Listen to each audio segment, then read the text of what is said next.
solve May June 26 paper 2-1 question number 4. This is last question of the paper and is of costing.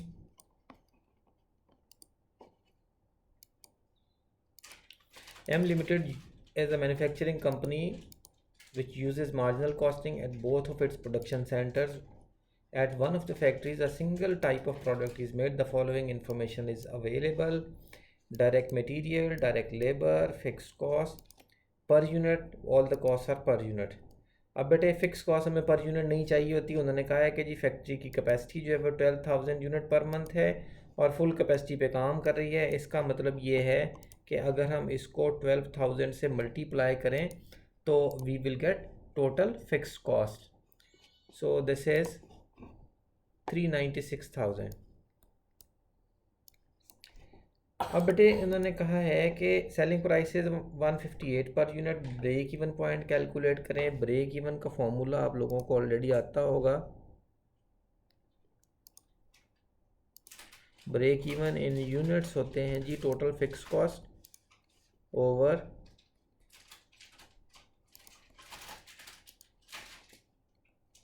Contribution per unit.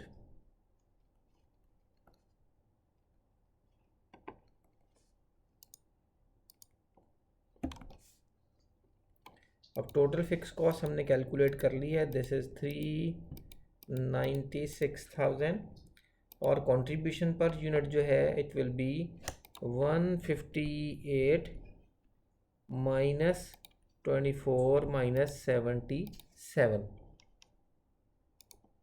ये बन जाएगा जी 57।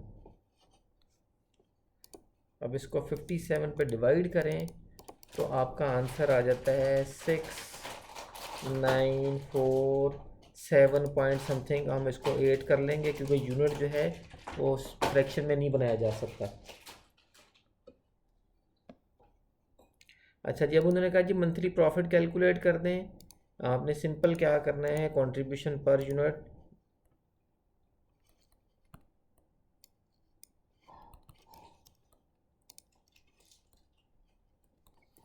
Multiplied by total units कर दें, आपका total contribution आ जाएगा। अब contribution per unit जो है दिस इज़ 57 मल्टीप्लाई कर दें 12,000 से तो आपका टोटल कंट्रीब्यूशन आ जाएगा। और टोटल कंट्रीब्यूशन जो है ये आपका बन गया जी 684,000। इसमें से फिक्स कॉस्ट माइनस कर दें विच इज़ 396,000 तो आपका प्रॉफिट आ जाएगा 288,000। अब इन्होंने कहा कि जी 3 लिमिटेशंस बता दें ब्रेक इवन एनालिसिस की। बेटे 3 लिमिटेशन देखें। ब्रेक इवन एनालिसिस में हम क्या क्या अज्यूम करते हैं। हम अज्यूम करते हैं कि जी all units will be sold. Limitation क्या है, ज़रूरी तो नहीं कि सारे यूनिट्स बिक जाएंगे। हम अज्यूम करते हैं कि फ़िक्स कॉस्ट जो है वो चेंज नहीं होगी। हालांकि फ़िक्स कॉस्ट भी चेंज हो सकती है। अगर आपने कोई बिल्डिंग रेंट पे ली हुई है और मिड ऑफ द ईयर में जो लैंडलॉर्ड है वो आपसे कहता है कि जी रेंट बढ़ा दें तो आपकी फ़िक्स कॉस्ट बढ़ जाएगी।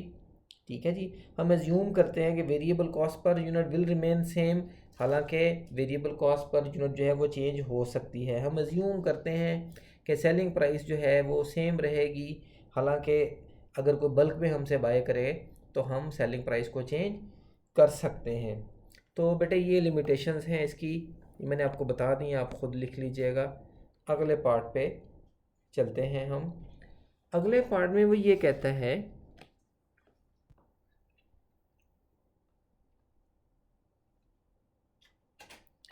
कि directors are considering making the following changes to improve the quality of the product. Use higher grade material which will cost an extra 0.5 per kg। Material की क्वांटिटी सेम रहेगी और उसके बाद आपकी डेप्रीसिएशन 30,000 से इंक्रीज़ कर जाएगी। मतलब आपकी फ़िक्स कॉस्ट इंक्रीज़ कर जाएगी। लेबर कॉस्ट सेम रहेगी, प्रोडक्शन और सेल लेबर सेम रहेगा। इसका मतलब ये है कि एक तो आपका मटेरियल चेंज हो रहा है और एक आपकी फ़िक्स कॉस्ट चेंज हो रही है। अब उन्होंने कहा जी calculate the change in the break even point in units per month if the plans are adopted. पहले तो हम न्यू ब्रेक इवन कैलकुलेट करेंगे। तो न्यू ब्रेक इवन के लिए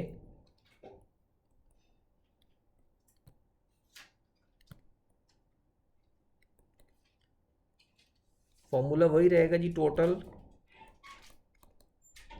fixed cost over contribution per unit. अब टोटल कॉस्ट हमारी पहले थी 396,000, अब उसमें 30,000 की आपकी डेप्रीसिएशन पर मंथ ऐड हो गई। और कंट्रीब्यूशन पे देखते हैं क्या फ़र्क पड़ता है। $0.5 पर केजी हमारा मटेरियल कॉस्ट बढ़ रही है और हमारे मटेरियल की जो कॉस्ट है, अब 4 किलोग्राम्स का मटेरियल लग रहा है, इसका मतलब $2 पर यूनिट हमारी कॉस्ट बढ़ जाएगी। $2 पर यूनिट कॉस्ट बढ़ने का अफेक्ट क्या आएगा कि $2 से हमारा कंट्रीब्यूशन डिक्रीज़ कर जाएगा। हमारा ओरिजिनल कंट्रीब्यूशन 57 है तो ये 55 रह जाएगा। तो अब हम इसको 55 पे डिवाइड करते हैं।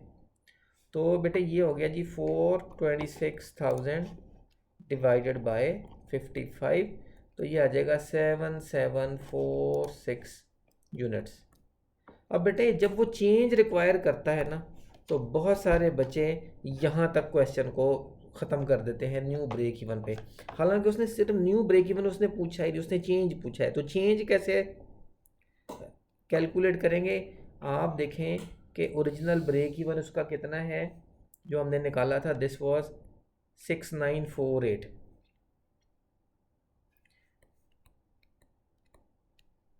नया ब्रेक इवन कितना है 7746। तो अब बेटे कितना चेंज आ गया है, 798 यूनिट्स जो है आपका ब्रेक इवन इंक्रीज कर गया है। ठीक है जी, पहले हम ब्रेक इवन हो जाते थे 6948 पर, अब 7746 पे जाके हम ब्रेक इवन हो रहे हैं। यहाँ पे आपका क्वेश्चन कंप्लीट होगा। क्वेश्चन को हमेशा बेटे ध्यान से पढ़ना है। चेंज पूछी है उसने, न्यू ब्रेक इवन नहीं पूछा। अच्छा जी आगे आ जाएं। उसने कहा जी at a second factory there 3 different products are made X, Y and Z। The following information is available. Selling price दी हुई है तीनों की, डायरेक्ट मटेरियल के केजीज गिवन है, this is not dollar value, ध्यान से। लेबर की डॉलर वैल्यू दी हुई है, ओके। अच्छा, the same direct material which cost 4 पर केजी, तो इन सब को 4 से मल्टीप्लाई करेंगे तो आपकी मटेरियल की कॉस्ट निकलेगी। Normally direct materials are received every 2 weeks. Fixed costs are budgeted to be 26. Fixed costs are budgeted to be 6,200 for the month of September. The production capacity is as follows। X के 300 units जो हैं, Y के 600 की production capacity है और Z के 700 की। The directors have been informed that the usual supplier can only deliver 70% of the direct material requirements in September 2026. The directors are planning to implement one of the following options in September 26। अब बेटे ये limiting factor का question है, ठीक है। आपका material short है, आप सारे यूनिट्स नहीं बना सकते। अब उनके पास ऑप्शन क्या है, एक तो ऑप्शन उनके पास ये है कि वो कहते हैं जी प्रोडक्शन को चेंज कर लें, ठीक है। तो गिवन मटेरियल से जितने आप यूनिट्स बना सकते हैं, ऑप्टिमम प्रॉफिट कैलकुलेट कर सकते हैं, वो कर लें। दूसरी ऑप्शन उनके पास क्या है कि order remaining 30% of the direct materials from an alternate supplier, किसी और से वो बाकी जो शॉर्ट है किसी और से ले लें, लेकिन वो $1.5 पर केजी ज़्यादा चार्ज कर रहा है, ठीक है। और वो डिलीवरी के भी $800 जो है उसको वो भी हमें पे करने पड़ेंगे, लेकिन वो मोर फ्रीक्वेंट इंटरवल्स में आपको सप्लाई कर सकता है। अब उसने पहले तो पूछा है कि अगर हम ऑप्शन ए पर जाएं तो प्रॉफिट कितना होगा, फिर उसने पूछा है अगर हम ऑप्शन बी पे जाएं तो कितना प्रॉफिट होगा। अब बेटे हम इसको कैलकुलेट करने की कोशिश करते हैं।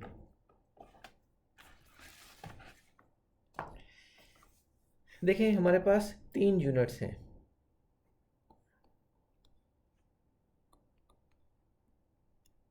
ठीक है जी, हमें उसने सेलिंग प्राइस दी हुई है।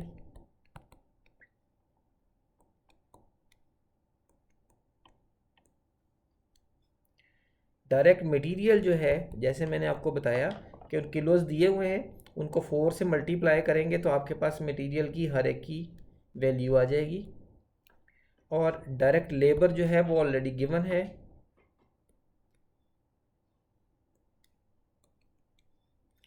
अब बेटे सबसे पहले हम काम क्या करेंगे, कंट्रीब्यूशन पर यूनिट निकाल लेंगे।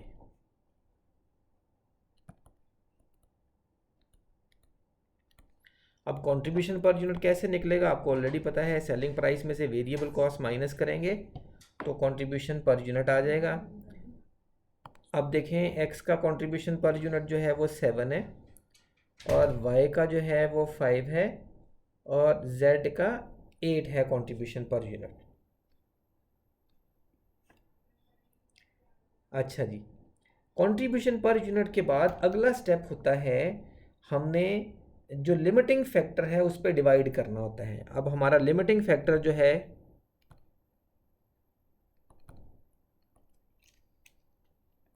वो है मटेरियल। देखें एक्स के लिए 1.7 kgs रिक्वायर्ड हैं, तो इसके कंट्रीब्यूशन को 1.75 से डिवाइड कर दें। इसके लिए 2 रिक्वायर्ड है, 2 पे डिवाइड कर लें।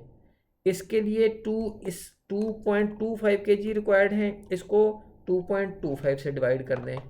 अब बेटे जो आंसर्स आएंगे वो आ जाएगा कंट्रीब्यूशन पर लिमिटिंग फैक्टर। आप इसको कंट्रीब्यूशन पर केजी इस सिचुएशन में कह दें। इसका आ जाएगा जी 2.5 और इसका आ जाएगा 3.56।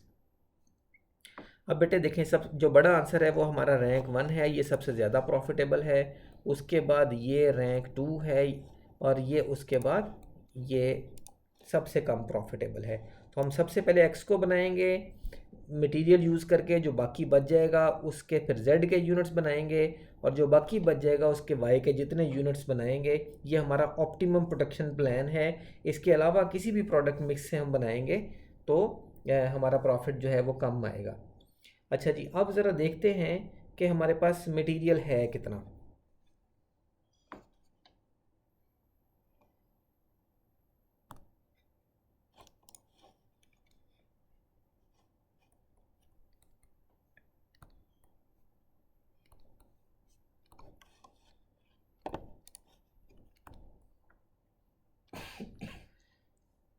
अच्छा जी, देखें अब उसने हमें बताया हुआ है कि एक्स के 300 यूनिट्स बनेंगे और एक्स को लगता है 1.75।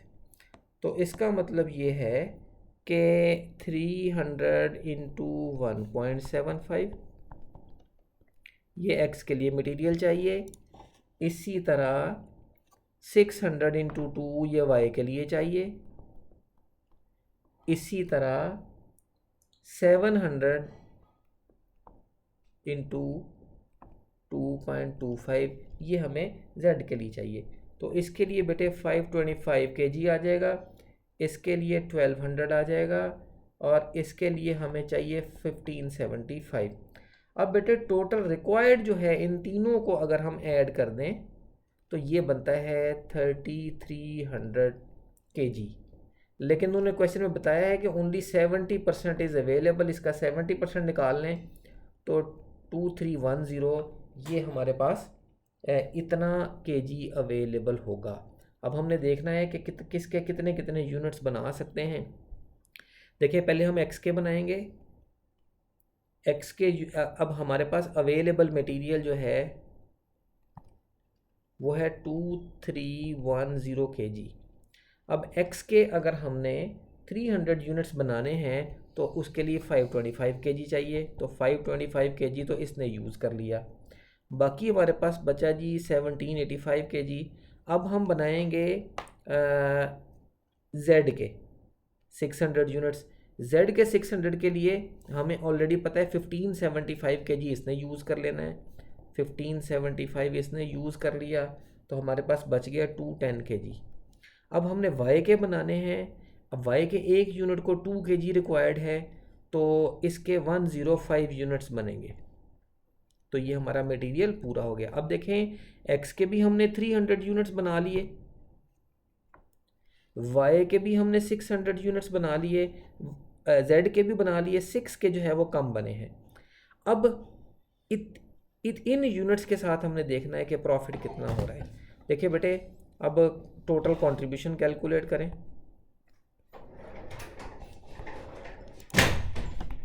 कैसे आएगा?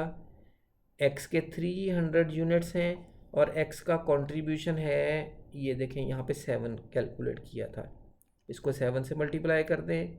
वाई के यूनिट्स हैं हमारे पास 105, इसका कंट्रीब्यूशन था 5, इसको 5 से मल्टीप्लाई कर दें। जेड के हमारे पास 600 यूनिट्स हैं और इसका कंट्रीब्यूशन था 8, इसको 8 से मल्टीप्लाई कर दें।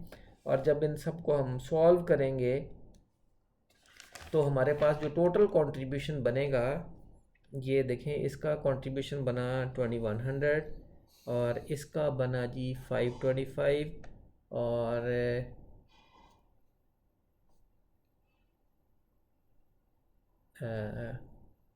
ये 700 यूनिट्स हैं।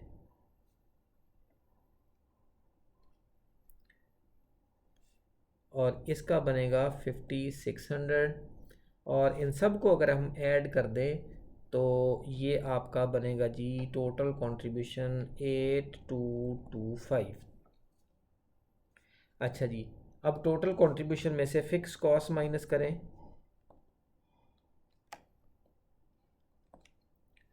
तो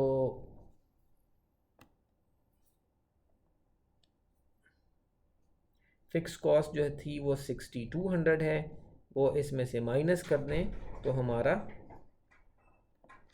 प्रॉफिट निकल आएगा विच इज़ 2025।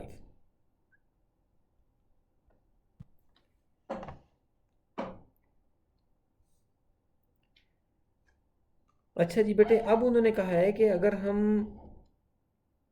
बी ऑप्शन पे जाएं, बी ऑप्शन में उसने कहा था कि जी आप जो है वो सारे यूनिट्स बनाएं, मटेरियल जो है वो थोड़ा सा महंगा मिलेगा आपको, मटेरियल मार्केट से महंगा मिलता है तो आप मार्केट से महंगा ख़रीद लें। अब बेटे ओरिजिनल प्रॉफिट पे हम वापस जाते हैं कि पहले तो देखें कि ओरिजिनल प्रॉफिट हमें कितना हो रहा था। हमारे एक्स के 300 यूनिट्स थे, 7 कंट्रीब्यूशन उससे आ रहा था तो ये 2100 हमें इसका कंट्रीब्यूशन आ रहा था। वाई के हमारे 600 यूनिट्स थे और उसका कंट्रीब्यूशन 5 था और इसका मतलब ये 3000 बन गया। और जेड के 700 यूनिट्स थे और उसका कंट्रीब्यूशन 8 था, ये 5600 बन गया। अब इन तीनों को ऐड कर दें तो हमारा ओरिजिनल कंट्रीब्यूशन आ जाएगा 10700। इसमें से फिक्स कॉस्ट माइनस कर दें विच वॉज 6200 तो आपका प्रॉफिट जो ओरिजिनली आ रहा था वो आ जाएगा 4500। ये 10700 में से 6200 माइनस कर दिया। अब बेटे जो नई सिचुएशन है वो सिचुएशन है क्या, देखें। अब हमारे पास मटेरियल की शॉर्टेज कितनी थी,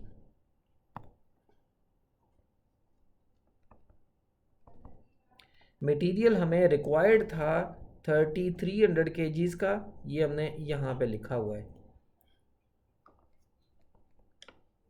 ठीक है, 3300 kg, लेकिन हमें उसका 70% मिल रहा था 2310। तो हमारे पास शॉर्टेज जो है वो कैलकुलेट करते हैं 3300 माइनस 2310, इसका मतलब 990 kg जो है वो हमें मार्केट से ख़रीदना पड़ेगा। और उसमें उन्होंने बताया हुआ है ऑप्शन बी में कि वो जो है सबसे पहले तो ये है कि 4 किलोग्राम जो है वो ऑलरेडी इसकी कॉस्ट है, लेकिन हमें एक्स्ट्रा जो कॉस्ट पड़ेगी दैट विल बी 1.5 पर केजी और 800 हमें डिलीवरी कॉस्ट पड़ेगी। अब बेटे 990 जो हमने एक्स्ट्रा ख़रीदना है वो हमें $1.5 पर केजी महंगा मिल रहा है। तो बेटे ये बन गई है आपकी 1485 की एक्स्ट्रा कॉस्ट मटेरियल की, और फिर साथ आपने 800 की डिलीवरी चार्जेस भी एक्स्ट्रा पे करने हैं। तो इसका मतलब ये है कि आपका एक्स्ट्रा कॉस्ट आप पे लग रही है अगर आप मार्केट से ख़रीदें। तो इसका प्रॉफिट पे क्या इफेक्ट पड़ेगा देखें। ओरिजिनली आपका जो प्रॉफिट आ रहा था दैट वाज 4500। अब जो है अगर आपको एक्स्ट्रा कॉस्ट बियर करनी पड़ रही है 2285 की, तो आपका नया प्रॉफिट कितना आएगा? 4500 माइनस 2285 दैट विल बी 2215। सो अगर हम ऑप्शन बी पर जाएं तो this will be the profit. अच्छा जी, अब बेटे उसने पूछा है कि advise the directors which option they should choose, justify your answer by considering the advantages and disadvantages. अब बेटे अगर हम ऑप्शन ए पर जाएं तो उसका क्या हमें फ़ायदा हो सकता है? देखें, एक ही सप्लायर से अगर हम मटेरियल ख़रीदेंगे तो आपके रॉ मटेरियल की जो क्वालिटी है वो चेंज नहीं होगी। रॉ मटेरियल की क्वालिटी सेम होगी तो आपकी प्रोडक्ट फिनिश प्रोडक्ट की क्वालिटी भी सेम रहेगी। ठीक है। और फिर जो है वो आपका नया सप्लायर जो है उससे आपको डील नहीं करना पड़ेगा। ठीक है। और उसके बाद आपको एक एडवांटेज ये हो सकता है कि अगर आप नहीं ख़रीदते तो आपको लेबर जो है वो फ़ारग कर सकते हैं आप। लेकिन डिसएडवांटेज क्या है कि अगर आप यहाँ पे लेबर लूज़ करेंगे तो आपको हो सकता है दोबारा स्किल्ड लेबर ना मिले, और अगर आप कम यूनिट्स बनाते हैं तो आप कस्टमर्स भी लूज़ कर सकते हैं। अच्छा, अगर ऑप्शन बी पर जाएं तो सबसे पहला उसका फ़ायदा ये है कि हम एग्जिस्टिंग कस्टमर्स लूज़ नहीं करेंगे। दूसरा जो है इसका फ़ायदा ये है कि हम अपनी एग्जिस्टिंग लेबर फोर्स भी लूज़ नहीं करेंगे। तीसरा इसका फ़ायदा ये है कि अगर वो हमें पहले हमारा पुराना जो सप्लायर है वो 2 वीक्स के बाद डिलीवरी देता था, और ये मोर फ्रीक्वेंट डिलीवरीज अगर देगा तो हमारी स्टोरेज कॉस्ट कम हो सकती है। और फिर उसके बाद डिसएडवांटेजेस में ये है कि quality of the material may not be maintained. ठीक है जी। और वो सप्लायर कितना रिलायबल है हमें नहीं पता। और डिलीवरी चार्जेस जो हैं वो इस वक्त वो 800 कह रहा है, अगर कल को वो 1900 1100 कहे तो वो भी हमें देखने पड़ेंगे। और अगर हम नए सप्लायर के साथ पास जाएंगे तो पुराने सप्लायर के साथ रिलेशन भी ख़राब हो जाएंगे। ये बेटे 7 मार्क्स का है। आपने 3 पॉइंट्स जो है वो ऑप्शन ए के देने हैं एडवांटेजेस डिसएडवांटेज के साथ, 3 पॉइंट्स आपने ऑप्शन बी के देने हैं एडवांटेजेस डिसएडवांटेजेस के साथ, और एक आपने जो है डिसीजन देना है उसकी जस्टिफिकेशन के साथ। तो ये आपके 7 मार्क्स पूरे हो जाएंगे। ये आपका 30 मार्क्स का कंप्लीट हो गया जी। थैंक यू, अल्लाह हाफिज़।